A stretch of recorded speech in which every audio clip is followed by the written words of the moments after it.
اللہ تعالیٰ نے قرآن مجید فرقان حمید میں ارشاد فرمایا کہ لقد کان لکم فی رسول اللہ اسوۃ حسنہ، فرمایا بے شک تمہارے لیے رسول کریم علیہ السلام کی زندگی میں بہترین نمونہ ہے، بہترین نمونہ ہے تمہارے لیے حضور کی حیات نور میں۔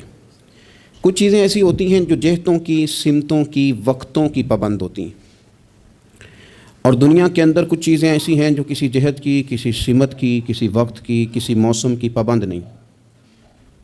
ان میں سے دنیاوی لحاظ سے بھی کچھ چیزیں آپ کو میسر آئیں گی، لیکن کائنات میں جو چیز سب سے زیادہ عالمگیر ہے، سب سے زیادہ وسعت رکھنے والی ہے، سب سے زیادہ طاقت رکھنے والی ہے، وہ چیز ہے رسول اللہ کی سیرت مبارکہ۔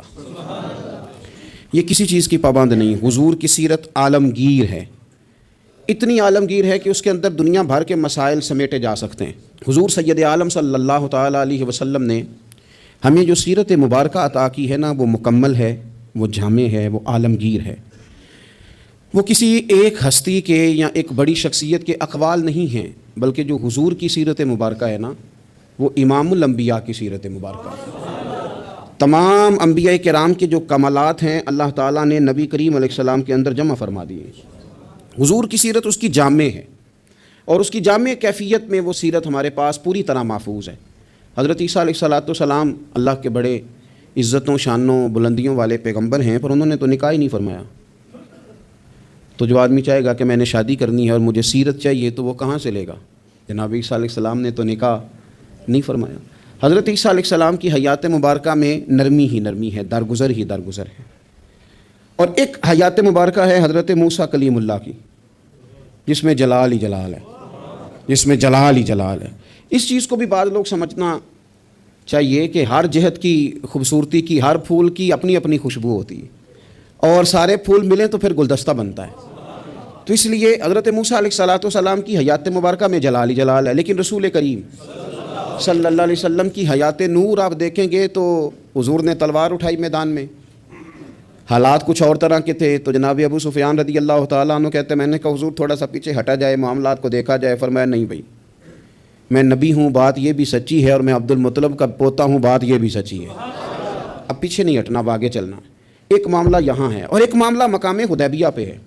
حضور نے خود فرمایا کہ ہم عمرہ کے لیے جا رہے ہیں، لیکن جب وہاں حالات کا رخ کچھ اور دیکھا، اور حضرت عمر جیسے لوگ کھڑے ہو کے کہہ رہے تھے کہ یا رسول اللہ ہم کیوں دب کے صلح کریں، آپ بھی سچے، قرآن بھی سچا، اسلام بھی سچا۔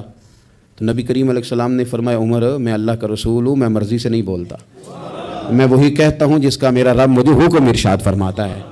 تم اس کو دبی ہوئی صلح نہ سمجھو، تم اسے فتح مبین ہی سمجھو۔ تو پھر وہ فتح مبین کی صورت میں سامنے آئی وہ چیز، اور وہی صلح حدیبیہ جس پر بہت سارے لوگ کلام کر رہے تھے، وہی فتح مکہ کا سبب بن گئی، وہی دروازہ کھلا بعد میں فتح مکہ کا۔ تو نبی پاک علیہ السلام کی سیرت میں آپ کو ہر چیز میسر آئے گی، لیکن کچھ چیزیں زیادہ نمایاں ہیں، ان میں آپ کو زیادہ وضاحت اور زیادہ دلالت میسر آتی ہے۔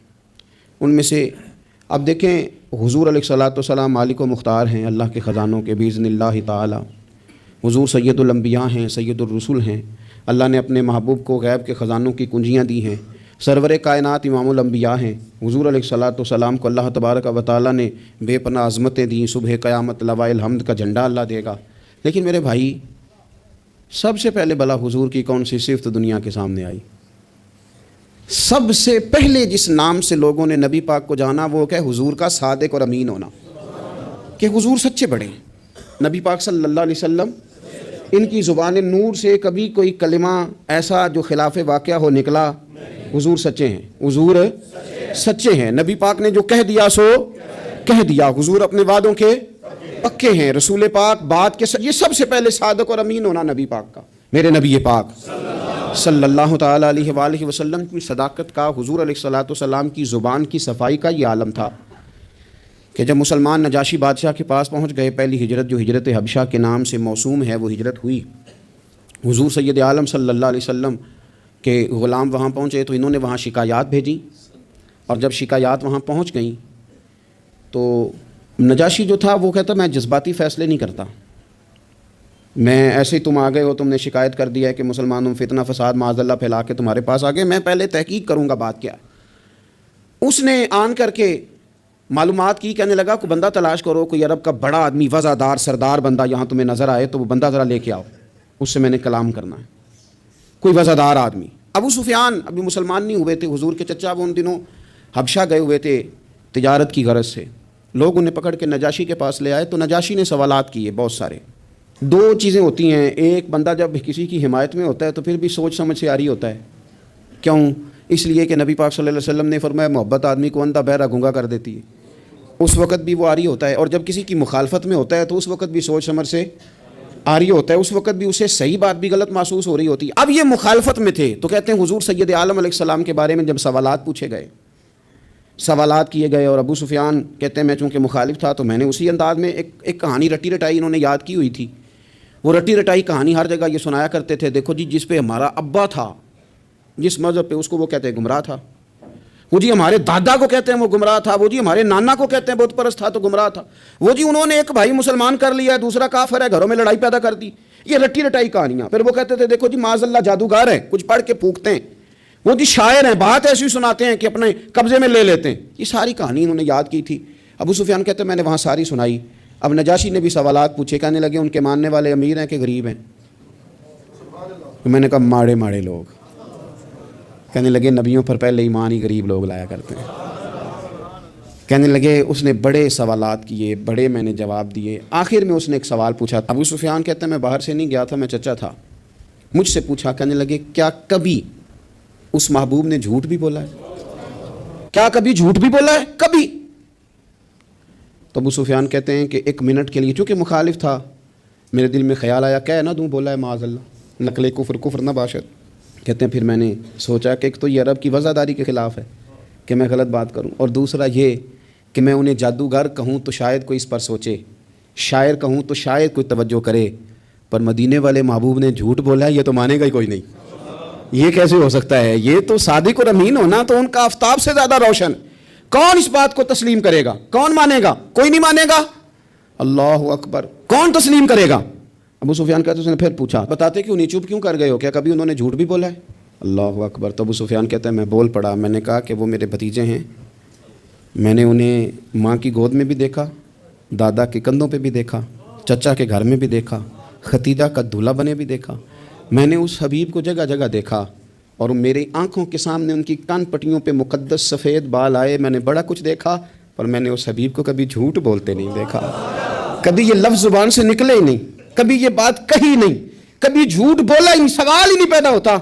تو کہتے سناٹا چھا گیا میری بات پر مجمع میں، نجاشی نے کندھے کے اوپر رومال رکھا، اٹھ دیا، میں نے کہا بادشاہ رزلٹ تو ہی ناؤسکار، تو نے سوال پوچھا میں نے جواب دیا، اب جا رہا ہے؟ کہنے لگا رزلٹ کیا دینا ہے، رزلٹ تو نکل آیا ہے، جس نے کبھی بندوں سے جھوٹ نہیں بولا وہ یہ جھوٹ کیوں بولے گا کہ میں اللہ کا رسول بن کے آیا ہوں؟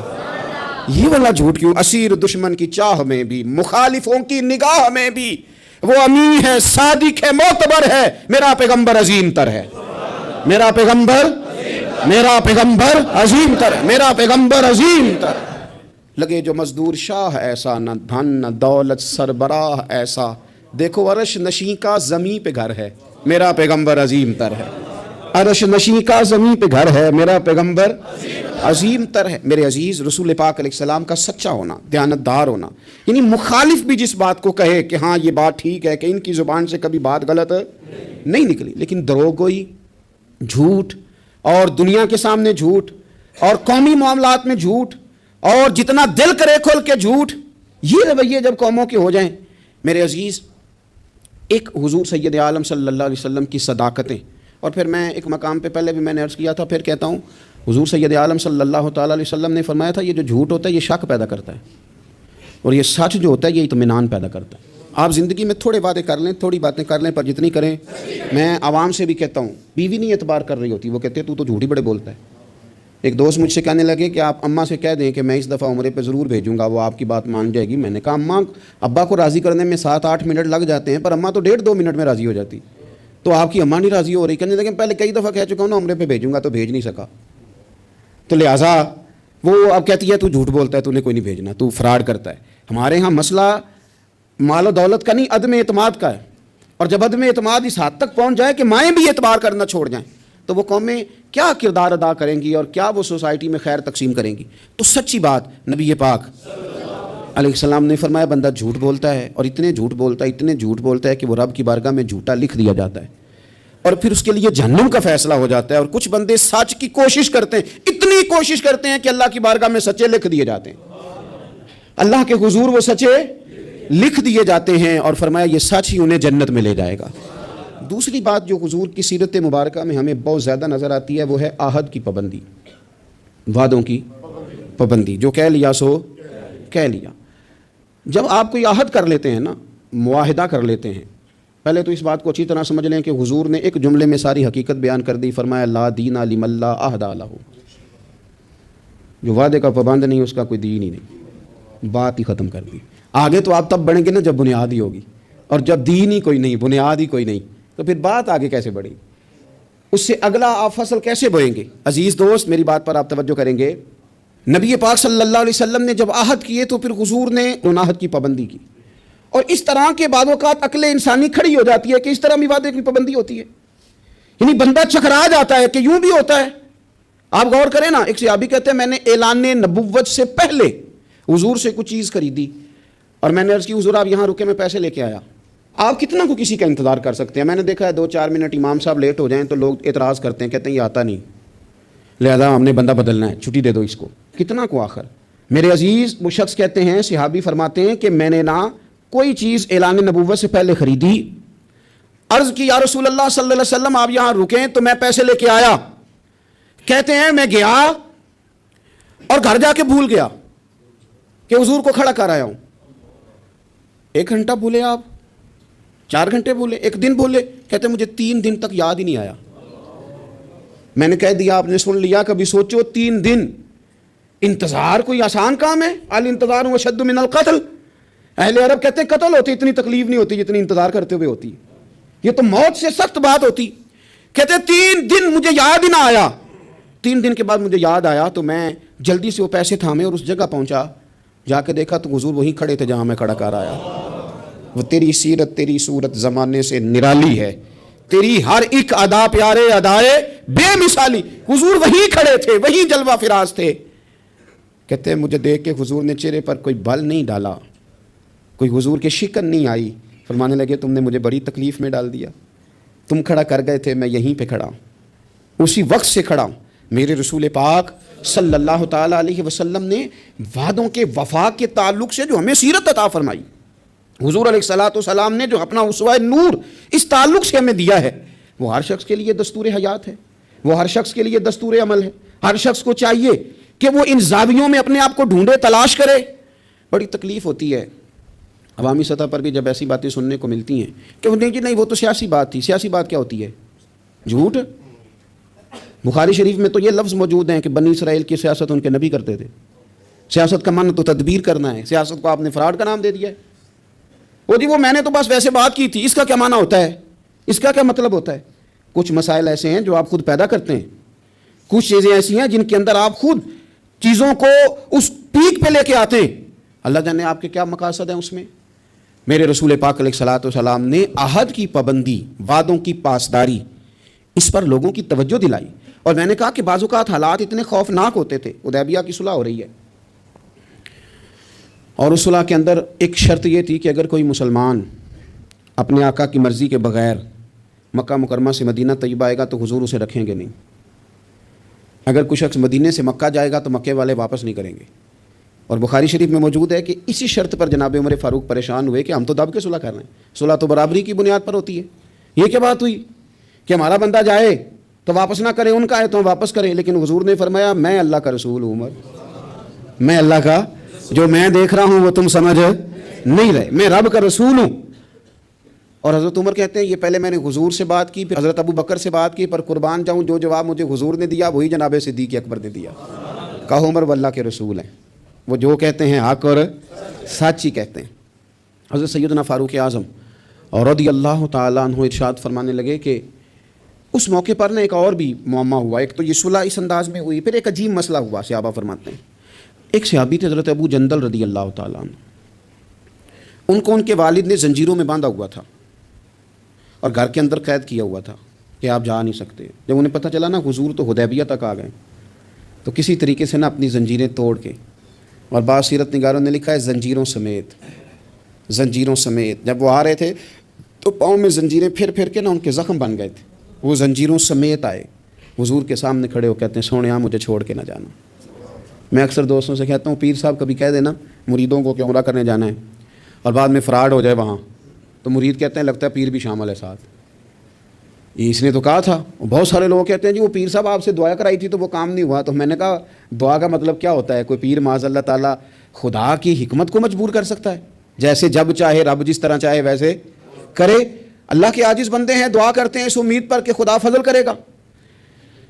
تو اب بڑی جلدی لوگ ڈگمگا جاتے ہیں کہ فلاں جگہ ایسا ہو گیا۔ حضور سید عالم صلی اللہ علیہ وسلم کی بارگاہ میں عرض کیا یا رسول اللہ صلی اللہ علیہ وسلم، حضور مجھے چھوڑ کے نہ جائیے گا، بڑا مارتا ہے میرا باپ۔ آپ ذرا کیفیت دیکھیں، حضور نے وعدہ کر لیا ہے کہ ہم لے کے نہیں جائیں گے، وہ آ گئے رو رہے ہیں یا رسول اللہ چھوڑ کے نہ جائیے گا۔ ان کے والد کھڑے ہو گئے، کہنے لگے جی آپ نے وعدہ کیا آپ لے کے نہیں جا سکتے۔ امتحان دیکھو محبت کا، کوئی ضروری ہے کہ ہر موقع پر شاباشی ملے، ہر وقت مسکرا کے ملا جائے؟ یہاں تو لوگ اس بات پہ بھی ناراض ہو جاتے ہیں کہ مجھے 21 دفعہ ملے ہیں تو 20 دفعہ ہنسے، 21ویں دفعہ ہنسے نہیں، خیر ہے آج مسکرائے نہیں۔ ہر بات میں لوگ ایک پہلو تلاش کر لیتے ہیں کمزوری کا۔ وہ رو رہے ہیں، تڑپ رہے ہیں، اور صحابہ کہتے ہیں ہماری خواہش تھی ان کا درد دیکھ کر کے حضور حکم کریں تو ہم زنجیریں ساری توڑ دیں، پر میرے رسول نے کیا فرمایا؟ فرمایا ابو جندل تمہیں جانا ہے کیونکہ میں وعدہ کر چکا ہوں۔ جب کوئی وعدہ کر لے پھر اسے نتائج کی پرواہ، کیا ہوگا کیسے ہوگا، پھر اس بات کی پرواہ، میں وعدہ کر چکا ہوں، لہذا اب تمہیں واپس جانا ہے، اور جب تک میں دوسرا حکم نہ دوں اتنی دیر تک لوٹنا نہ۔ ان کے آنسو پونچھے گئے، وہ واپس گئے۔ کیا کہا تھا درویش نے؟ ایک باری میری آنکھیاں چوں انہوں نے اتھرو پونجے سن، ہن تے چسکا پی گیا رونے دا، ہن تے مینوں چسکا ہی پی گیا رونے دا، تے ہر ویلے آہو زاری دا۔ نبی پاک علیہ السلام نے واپس بھیج دیا۔ یہ وقتی طور پر کرب کا مسئلہ تھا، تکلیف کا تھا، لیکن اپنے وعدے کی پاسداری، اپنے وعدے اور معاہدے کی پابندی۔ کوئی بھی آپ کمٹمنٹ کریں، کسی کے ساتھ بھی کریں، کسی بھی لحاظ سے کریں، اور جو لوگ اپنے حساب سے بڑے بنتے ہوں، سربراہان کہلاتے ہوں، ان کے لیے تو زیادہ ضروری نہیں ہو جاتا کہ اگر وہ کوئی کال قرار کرتے ہیں، کوئی بات کرتے ہیں، تو پھر اس کا انہیں پابند بھی ہونا چاہیے۔ تو چیزوں کو اگر حضور کی سیرت نور کی روشنی میں دیکھا جائے تو میرے نبی پاک علیہ السلام نے پھر وعدے کی پابندی کو امت کو دستور بنا کے دیا۔ حضرت حذیفہ بن یمان، حضرت ابو حسین رضی اللہ تعالیٰ عنہ، یہ دو لوگ کہتے ہیں کہ بدر کی جنگ میں نا ہم حضور کے ساتھ لڑنے کے لیے گھر سے نکلے، رستے میں ابو جہل نے اور کچھ اور لوگوں نے ہمیں روک لیا، کہاں جا رہے ہو؟ ہم نے کہا حضور کی زیارت کے لیے۔ انہوں نے کہا نہیں تم جنگ کرنے جا رہے ہو، لڑائی کرنے جا رہے ہو، تم لڑو گے۔ ہم نے وہاں وعدہ کر لیا کہ ہم نہ صرف زیارت کریں گے، ہم لڑیں گے نہیں، وعدہ کر لیا۔ جب ہم حضور کی بارگاہ میں پہنچے نا تو عرض کی یا رسول اللہ صلی اللہ تعالیٰ علیہ وسلم، حضور ہم وہاں وعدہ کر رہے ہیں کہ لڑیں گے نہیں، ورنہ وہ آنے نہیں دیتے تھے، ہمیں گرفتار کر لیا تھا انہوں نے، وعدہ کر رہے ہیں کہ لڑیں گے نہیں۔ تو یا رسول اللہ صلی اللہ تعالیٰ علیہ وسلم ہمارے لیے حکم کیا؟ یہ بدر کی لڑائی تھی جس میں ایک ایک آدمی کی ضرورت تھی، 1000 کا مقابلہ 313 کے ساتھ ہے، ایک ایک فرد کی، ایک ایک شخص کی ضرورت ہے۔ تو یا رسول اللہ وعدہ کر رہے ہیں کہ لڑیں گے نہیں، تو حکم کیا ہے؟ تو نبی پاک صلی اللہ تعالیٰ علیہ وسلم نے فرمایا چونکہ تم نے وعدہ کیا نہیں لڑو گے تو تم ادھر بیٹھ جاؤ۔ یا رسول اللہ ایک ایک بندے کی ضرورت ہے، فرمایا نہیں ہمیں رب کی مدد کی ضرورت ہے، اللہ کی نصرت کی ضرورت ہے، وعدہ کر لیا ہے لہذا وعدے پر قائم رہیں گے۔ ایک بات اور سیرت کے عنوان پر آپ کی خدمت میں عرض کرنی ہے، اس پر بھی ضرور توجہ کرنی ہے ہم لوگوں کو، اور خوب ہمیں اس بات کی طرف بھی اپنے معاملات کو لے کر کے جانا ہے۔ میرے عزیز دوست، میرے عزیز بھائی، ہم ہیں رسول کریم کے ماننے والے۔ مجھے ایک بات بتلائیے کہ حضور کی سیرت، حضور کی سنت حضور کے ماننے والے اپنائیں گے یا کوئی اور آ کے اپنائے گا؟ ایک شخص نے دعویٰ کیا کہ یا رسول اللہ میں آپ کا غلام ہوں، تو اب سیرت پر عمل اسی نے کرنا تھا کہ کسی اور نے باہر سے آ کے کرنا؟ ہم اس طرح کر رہے ہیں کہ ہم نا سیرت نبوی سے، میں بہت سارے دوستوں سے جب کہتا ہوں نا آپ داڑھی شریف حضور کا طریقہ مبارکہ ہے اس کو اپنائیں، تو وہ کئی قسم کے بہانے کرتے ہیں۔ بعض دوست یہ کہتے ہیں کہ میں ابھی نیک نہیں ہوں، تو میں کہتا ہوں اس دنیا میں کون بندہ ہے جس نے یہ دعویٰ کر لیا ہے کہ میں اب اتنا نیک ہوں کہ کبھی گناہ نہیں کروں گا؟ کوئی ہے ایسا انبیاء کے بعد، فرشتوں کے بعد کوئی معصوم ہے امت میں؟ تو انسان کے ساتھ چیزیں رہیں گی، پر آپ آغاز تو کریں سنت شریعت سے، آپ شروع تو کریں۔ ہم نے کس دن سنت شریعت کا سفر کرنا ہے؟ نبی پاک صلی اللہ علیہ وسلم کی ہر فعل میں حکمت، حضور کی ہر بات میں حکمت۔ کیا ایک چھوٹی سی بات ہے مسواک، کوئی بڑی بات ہے؟ لیکن کتنا بڑا دور آ گیا، کتنے لوگ تبدیل ہو گئے اور کتنی چیزیں آئیں اور کتنے سال بیت گئے، لیکن اس ایک حضور کی ادا کی اہمیت ختم ہے؟ اس کی اہمیت اپنی جگہ پہ اتنی آج بھی قائم ہے کہ بہت بڑی ریسرچ کے بعد جو بڑے لوگ تھے انہوں نے کہنا شروع کر دیا جو پابندی سے مسواک کرے اسے کینسر نہیں ہوتا۔ کیا ایک چیز مسواک ہی ہے، اور میرے نبی پاک کی پسند اتنی زیادہ ہے یہ، یعنی بہت ساری چیزوں کو نا معاذ اللہ تعالیٰ ہم سمجھتے ہیں یہ تو سادی سی بات بتا رہے ہیں مولانا صاحب، یہ تو پیر صاحب نے بڑی سادی سی ایک ہمارے سامنے چیز رکھی ہے، وہ تو کوئی بڑا فلسفہ بیان کرتے تو تب ہماری سمجھ میں آتا تھا، تو ایک سادی چیز رکھی، او خدا کے بندے یہ اتنی پیاری ہے کہ حضور فرماتے ہیں اگر امت پر مشکل نہ ہوتا تو میں ہر وضو کے ساتھ مسواک کو ضروری قرار دے دیتا۔